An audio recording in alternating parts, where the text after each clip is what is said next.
Today on Oklahoma Gardening, we are taking another look at how gardening can help create a healthy lifestyle as we head down to NewView Oklahoma. I share a bold foliage plant that will add some tropical flair to your garden. And Christi shows us how to make a refreshing summer salad. Underwriting assistance for our program is provided by the Oklahoma Department of Agriculture, Food, and Forestry, helping to keep Oklahoma green and growing. Oklahoma Gardening is also a proud partner with Shape Your Future, a program of the Tobacco Settlement Endowment Trust.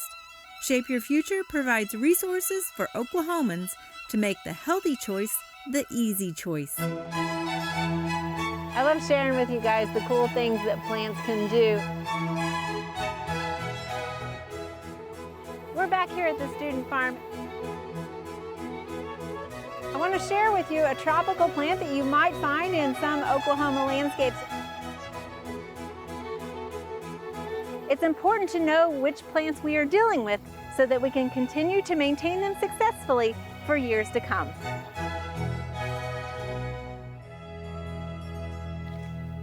This season, we've been featuring gardens and how they help create healthier lifestyles. Today, we are at NewView in Oklahoma City, and joining me is Lauren Branch, who is the CEO. Lauren, thanks for having us here. It's beautiful, your garden. It is, and it's a beautiful day, too. It is. Tell us a little bit about NewView and what you guys are doing here. So our organization, NewView Oklahoma, is the only private agency here in the state that provides specialized services for people who are losing their vision or who have lost their vision.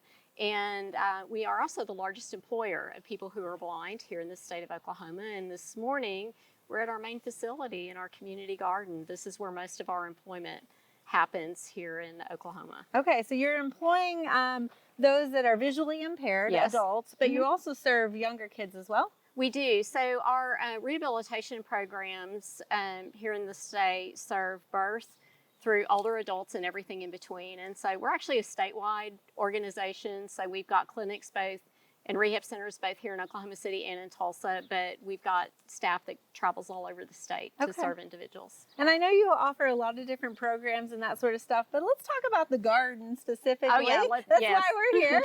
Why was it so important to incorporate a garden into this space? You know, for individuals who have visual impairment, access to things, you know, spaces, activities can be difficult sometimes. And so one of the things that we tell people, talk about, is that most people who are blind or visually impaired lose their vision as adults. Diabetic retinopathy is the leading cause of blindness amongst individuals over 40, our working age adult population. And so, you know, one of the things that we had talked about for a long time is how do we better support the people we are serving and provide opportunities for healthy lifestyles. You know, so when you think about, you know, access to things that we take for granted, like, you know, going to the gym or going down to the park, or, you know, there can be a lot of barriers for individuals with visual impairments in particular, you know, transportation, mobility issues. And so we thought, man, it would be a great idea and a great program if we could provide access to all of that and programming for the people we're serving right here, so we can knock down a lot of those barriers and be able to provide some quality of life initiatives and some healthy lifestyle initiatives, and it's been great. So something we might take for granted just being in our backyard can kind of be scary to somebody who might be visually impaired, and you're normalizing that, right? Exactly. I mean, and I know for a fact some of our employees who have participated in these programs are now doing this at home, right? You know, it's easy. I mean, you teach them how to do it, and then they can do it at home as well. But if they can't, they've got the opportunity to engage here, and not only are they learning, you know, skills and how to grow things, but they're also, it's a community garden. They can take the food home with them. And so, you know, we've been, you know, incorporating, you know, things, meal preparation. You know, we've got some basil growing right next to you. We did a pesto class last year. You know, we Yeah. grew all this basil and didn't have anything to do, you know, so pesto, and we've got a walking path, you know, out here, and just a number of different things that really is encouraging people to get out and move and be outside and think about their lifestyle and how that can support their better health, supports better outcomes, right? I mean, you it know, might prevent long-term. some future blindness and prevent, also, and it's a help those. preventative thing too, because, you know, it kind of perpetuates, you know, the diabetic retinopathy and being able to manage diabetes. If you aren't eating healthy, if you're sedentary, you know, you're not moving, then that perpetuates the disease. So we want to halt that and be able to provide those opportunities here on site. So this garden hasn't been here too long, has it? Tell me a little bit about what's the history of it. No, this is actually our second growing season. It's interesting because this used to be the smoking area for new. And so, a vast majority of our employees would come out here on breaks and lunch, and this is where they took their smoke breaks. And so, you know, as part of the grant process, we had to become a non-smoking facility, and part of the selling of that was being able to create a space like this that our employees could enjoy. So we've had, not everybody, but we've had several employees quit smoking. But I will tell you that for the vast majority of our employees, this has just been a joyous experience. And, you know, we were very intentional when we created this space, because we want to make sure that this garden is accessible for everyone. And so if you see our raised beds, they're at a level that they're actually wheelchair accessible. They address mobility issues. You know, a lot of the plantings in and around the garden create sensory experiences. And so,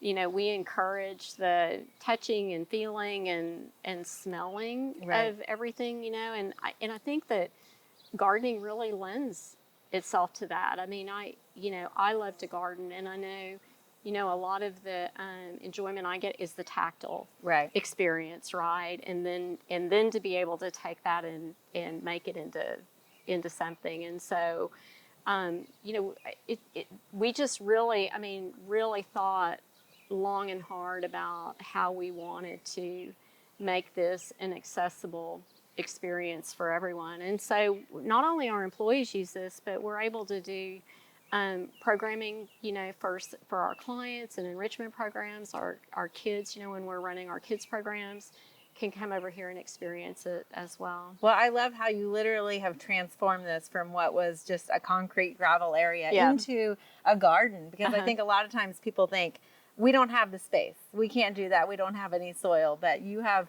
elevated it in a very urban environment and brought in some green gardens that sounds like it's getting utilized a lot. It is. Thank you so much for sharing this with us. Well, thank you. I appreciate it.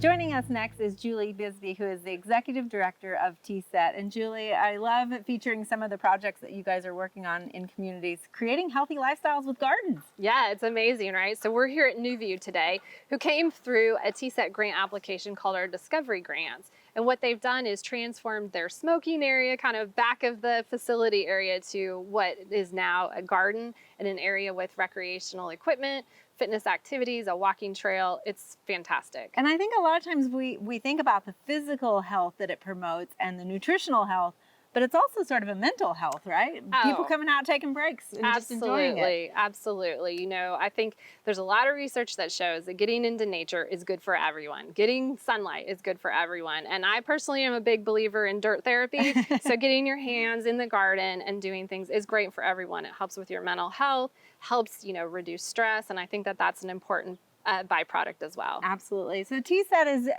providing grants all throughout Oklahoma for projects like this. Can you tell us a little bit about that process? Yeah, so you can find information on our website, that's tset.ok.gov, about our funding opportunities. Typically, we're doing about 2 or 3 a year, and people apply and they tell us what they would like to do, how it supports being tobacco-free, promoting physical activity, and also healthy eating. And so this was one of those grants. We do these across the state in a variety of ways. So I would encourage folks to get on our website and read more. And what I love too is you're not just saying, here's the grant, good luck with that. You have a lot of resources also to provide. Let's talk a little bit about that. Yes, so on our Shape Your Future website, you can go there and see, how can I garden if I have a small plot, or if I have a patio? How can I add those fresh fruits and vegetables into my daily food, and recipes for that, really trying to help make it easy for people to make healthy choices. Thank you so much for sharing this with us. It's a great asset for Oklahoma. Absolutely, thank you.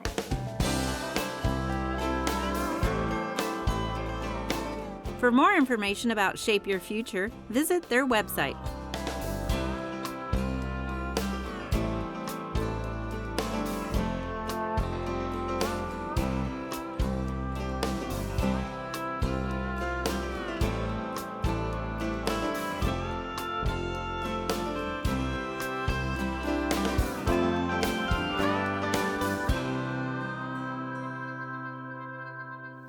If you're looking at adding a little tropical flair to your backyard landscape, we've got just the plant for you. This is a relatively new introduction of taros or elephant ears. This is called Colocasia Royal Hawaiian Waikiki, and you can see that it's just a beautiful display of foliage here, and it may come as no surprise that it's also an All-America selection for the ornamentals. It was a winner in ornamental category in 2023, and it's got that traditional elephant ear look with this deep green foliage to it, but what really makes it nice and stand out and striking is the fact that it's got this kind of creamy white blotch that's overlaid with also this purple pink veining right down the center of it. So each leaf is kind of different, giving you a little bit of unique, almost artistic display every time another leaf unfolds. Now it gets to be about 3 feet tall, and will also kind of form a clump that's about 3 foot wide. And each leaf is about 18 inches long, and they come up on these beautiful deep purple stems. So again, a nice contrast with this foliage. Now you'll know elephant ears are really known for this foliage, and of course they kind of just flutter in the wind.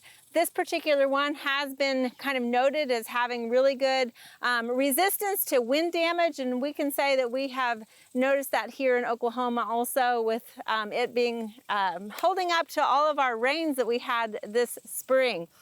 Now usually you'll find these in the nursery. A lot of times elephant ears, you might find them for sale in 1-gallon pots. If you do happen to find this in a 4-inch pot, it might look a little bit different, but don't fear that it is going to transform into this in one season. So these actually, we started these from small plugs about April. We put them in the greenhouse for a little bit just to give them a head start. And in fact, as they were growing, I started thinking maybe we had the wrong type, because they didn't have this striking appearance on them at all. And you can see that on some of the younger leaves down here. But in no time, as it matures, it will get these. And in fact, it actually gets this variegation a little bit quicker than some of the others that are on the market. So it makes a nice display. You can see here we have it in an ornamental bed. So it likes kind of moist, moderate water, but needs well-drained soil. So for that fact, it also does well in a container. So you can use it as a thriller, but the nice thing about one of these is the fact that you can put a couple in a container and it actually works just well by itself. So if you're kind of not sure on what to do with the design, just add a few of these into the container, and because of this form, you're gonna have the height, but you're also gonna have some of these that sort of fill the container as well. Like I said, it is an annual, so you're going to use it as a tropical. You're only going to get it for the full season, but the nice thing, because we're after the foliage, you don't have to worry about deadheading or any of that stuff. You're going to have this color all season long. It is a tropical that's hardy from zones 7B up to 11, but if you wanted to overwinter it, what you could do is dig it up and actually put it in a pot and then bring it in almost like a house plant to overwinter it through those winter months, and then plant it back out in the spring again once the concern of frost or freeze is over with. But this is a nice plant to add some tropical flair into your backyard. Again, it's called Royal Hawaiian Waikiki.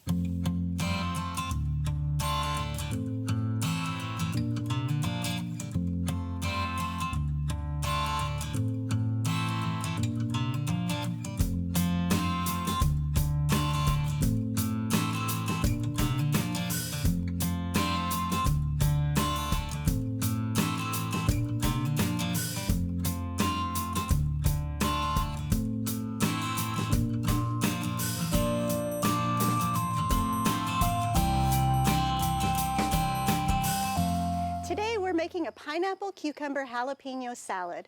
And now if you've been looking for an easy side dish to make to take to a summer cookout or picnic, this will be a great option. We're going to start with a pineapple, and there's a lot of different ways to cut a pineapple. I'm going to show you how I do it. I'll start with cutting about 1/2 inch from each of the ends of the pineapple. And so we'll just take the knife down, cut the end off, and then I'll turn it around, do the same thing on the top. Okay, and then we'll just move these out of the way. And now since we've got a flat bottom, we'll go ahead and set the pineapple upright. And then we'll just go work our way around, cutting off the outside skin. And you'll want to cut in enough that you remove the eyes of the pineapple. So like each of these little spots, you'll want to cut those off. But you don't want to go in so far that you cut off the pineapple, the edible part.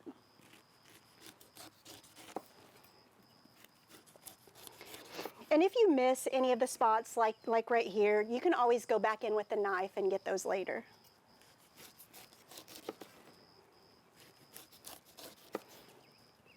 And we're only going to be using about 2.5 cups of pineapple for this recipe, so we're really only going to need to use about half of this. If you did want to go ahead and cut up the whole pineapple, you just would need to double the rest of your ingredients.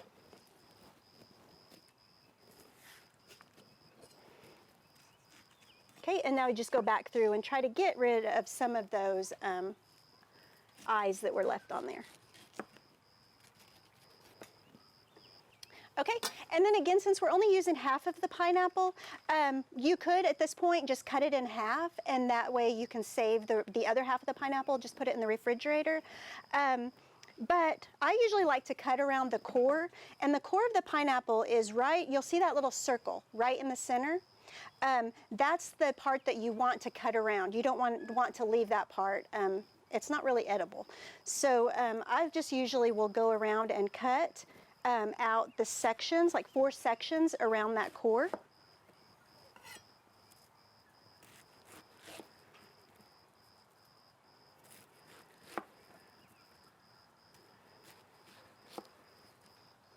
And there we go, that's the core, so we'll set that aside.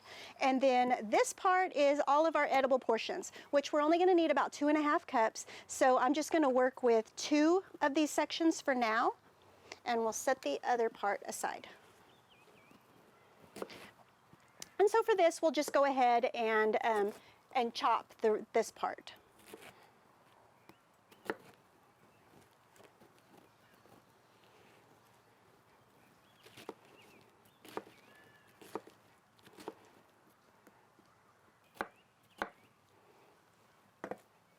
Okay, and then so we'll take the pineapple then and add it to our bowl. Okay, and then you will want to, the next thing is our cucumber. So I'm using an English cucumber. You could use like a young, small cucumber, regular cucumber, that would also work. You just want to try to avoid the larger cucumbers because the seeds are larger in those, and you really don't want to add all those large seeds to your salad. So just remove the end of that one. But then I usually will take a cut straight down the middle of the cucumber. And then that way you can lay it flat. It just makes it easier to cut that way. Then if you make another cut down the center again, and again on this one, and then you can just go down the line and chop the rest of the cucumber. And this recipe calls for about a cup. I think I'm going to be adding a little bit more than that, but that's one of the good things about salads are the ingredients are really flexible. Like if you really like a certain ingredient, it's going to be okay to add a little bit more. It's not like baking where everything needs to be exact. So we'll go ahead and add that in our bowl with our pineapple. And then next is our jalapeno. And if you're like me and you don't like to touch the seeds of the pineapple or of the jalapeno, because I always end up, if I handle the seeds, I always end up touching my face or my eyes and they end up burning. So this is the way that I like to do it, where I don't remove the stem, just cut the outside, work your way around it, leaving that stem on the jalapeno.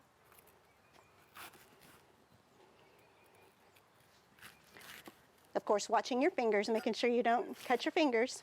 But the good thing with doing it this way is all the seeds are right there intact, so you don't have to handle the seeds. So then I'll just take each one of these strips and cut them in half again to make them a little bit smaller. And then I'll line up all of the strips, turn them to the side, and then we'll just go work our way down to cut them into smaller pieces. And again, like the cucumber, if you want to add more than one jalapeno, because your family really likes jalapenos, or if they like the spiciness, feel free to add more. So we'll add those to the bowl with their other two ingredients. And the next is our red onion. This recipe calls for 1/4 cup of red onion, and I've already prepped this one. We have about the amount that we're going to need, so I'll just go ahead and cut this one, just making some strips down the sides. And you know, you always want to, once you cut a piece of your vegetable or produce item and you have a flat side, it's always a good idea to lay that side down on the cutting board. It just helps so with the cutting so that it's not going to wobble around and risk cutting your fingers. So now we'll turn that and then do just like the other vegetables and cut down the opposite direction. And always be sure to watch your fingers, especially as you get to the end. Okay, and we're going to add that to our salad bowl.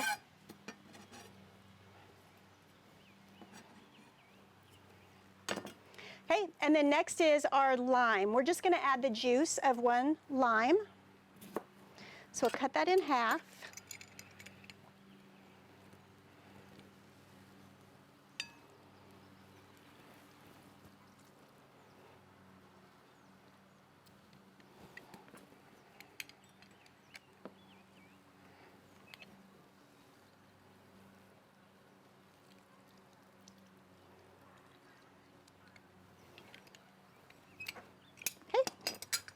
And then cilantro. And now, I know cilantro is one of those things that some people really don't like. You either love it or you hate it. This recipe only requires about 2 tablespoons of cilantro, but if you really don't like it, you can skip this step. You don't have to add it, but I do think that it gives it a really good flavor. So we'll just kind of roughly chop up some cilantro leaves, and we'll add those in.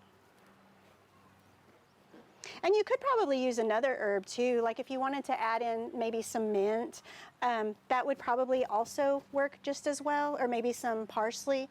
But I think cilantro works really well with it. And then the last thing is going to be our salt and pepper.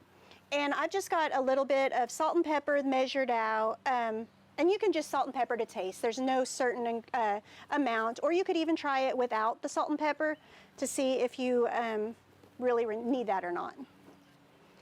And we're just going to mix all of our ingredients together. And again, this salad, it is a really, it's a pretty side dish, and it's healthy. I mean, you've got fruits and vegetables, so it really works well for any kind of, summer picnics, cookouts. If you have a potluck that you're going to this summer, it would be a good, could be a good side dish. It'd also be a great like topping if you had, maybe some grilled chicken or some baked fish. It would be a great topping to put on that as well. But this is the pineapple, cucumber, jalapeno salad. I hope you'll give it a try.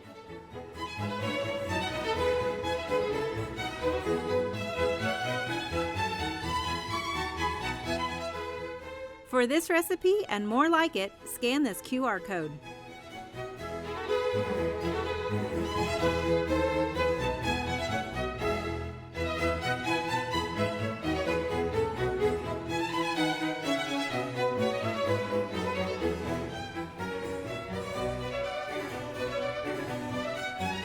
There are a lot of great horticulture activities this time of year. Be sure and consider some of these events in the weeks ahead.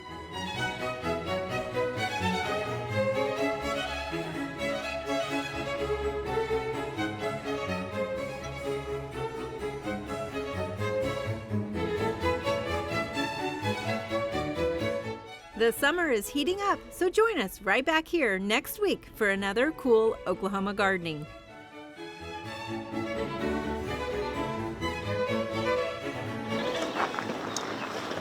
Lance Armstrong, Neil Armstrong. Plants. Trying to put in here to evoke some of those other facility. I don't know what I'm saying. Sorry, stop that.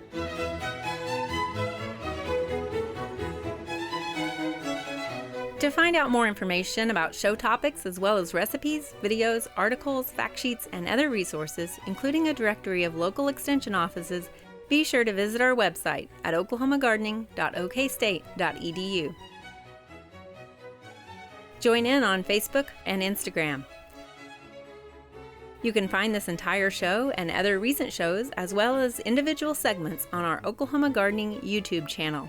Tune in to our OK Gardening Classics YouTube channel to watch segments from previous hosts. Oklahoma Gardening is produced by the Oklahoma Cooperative Extension Service as part of the Division of Agricultural Sciences and Natural Resources at Oklahoma State University.